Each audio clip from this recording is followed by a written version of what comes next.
Níveis de ensino. Parte 1, educação básica. Vamos compreender claramente como a educação se organiza. Quais são os níveis de ensino? Como que, legalmente, oficialmente, a nossa escola, a nossa educação, ela é distribuída. A princípio, ela tem somente 2 níveis e isso é bem importante a gente entender. Vejam, nós temos um nível que é a educação básica e o segundo nível que é ensino superior. Por que eu digo que isso é importante de ser sabido? Porque a educação básica, ela contempla a formação das crianças de 0 a 17 anos. Então, seria uma educação obrigatória, portanto, de responsabilidade do governo, dos estados e dos municípios. Todas as pessoas, todas as crianças, todos os jovens, todos os adolescentes, sejam eles de qual nível, modalidade, sejam eles de qual lugar, têm direito a essa educação. E a segunda etapa, que seria a educação superior, que já difere um pouquinho, que daí já não tem a obrigatoriedade necessária do governo.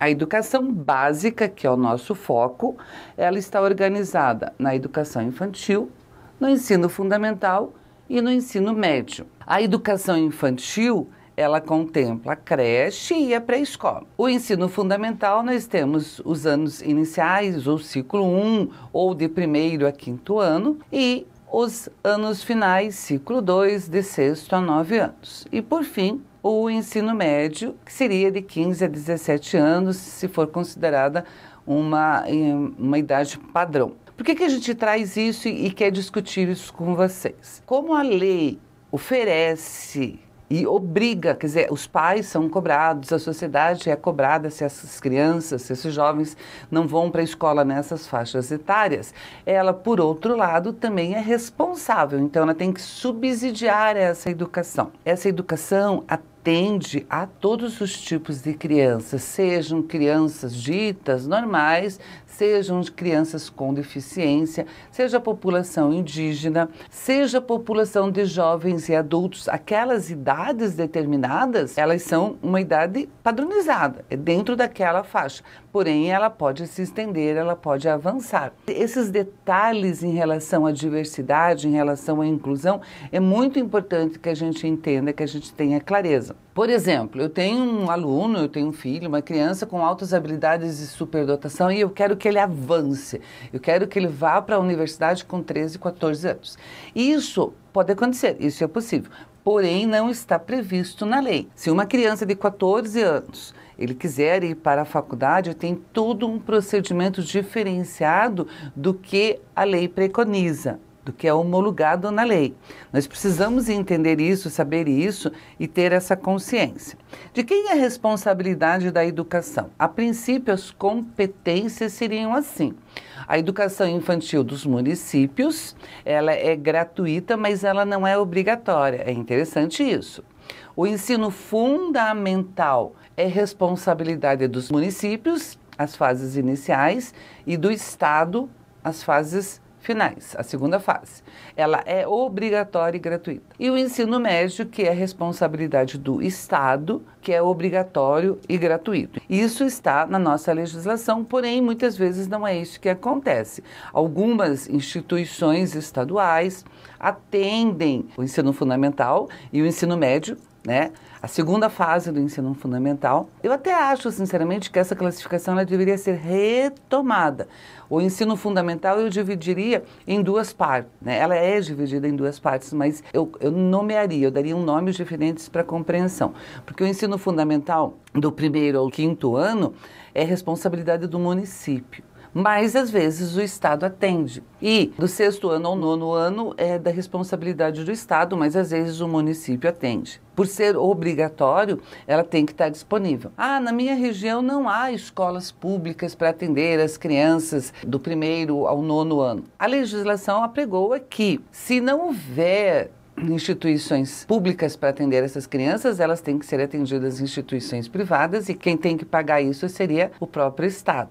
Então, existe isso na legislação. Não acontece porque as pessoas não reivindicam, não sabem pedir, né? Não sabem se mobilizar.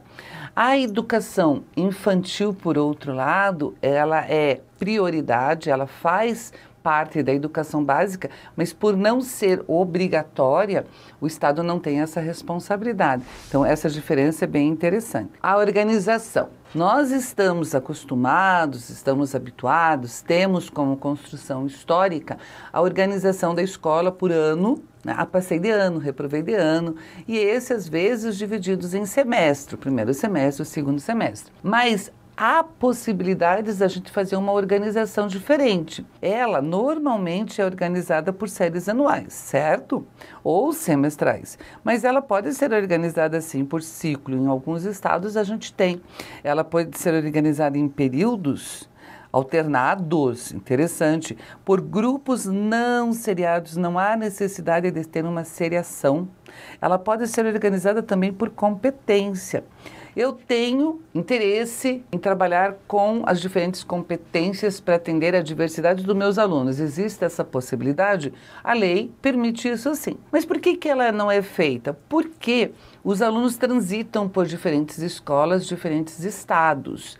Então, quando ele sai de um estado que siga a organização por ciclos, por exemplo, e vai por um outro, existe uma certa adaptação. Mas, meus amores, meus queridos, isso não seria um grande problema para ser contemplado. As pessoas teriam que pegar os conteúdos que foram trabalhados, porque, independente da forma de organização, o currículo básico tem que ser seguido, tá? Os conteúdos minimamente exigidos, eles têm que ser trabalhados, têm que ser oferecidos. Por que normalmente isso não acontece? Porque a gente se acostumou com a contratação de professores, a transferência dos alunos, como isso complica um pouquinho, as pessoas ficam assustadas. É interessante a gente perceber isso. Eu gostaria que vocês buscassem leituras, buscassem experiências diferentes que acontecem nas escolas, principalmente voltado para a diversidade, e que a gente sempre continue discutindo assuntos importantes como esse. Bons estudos para todos!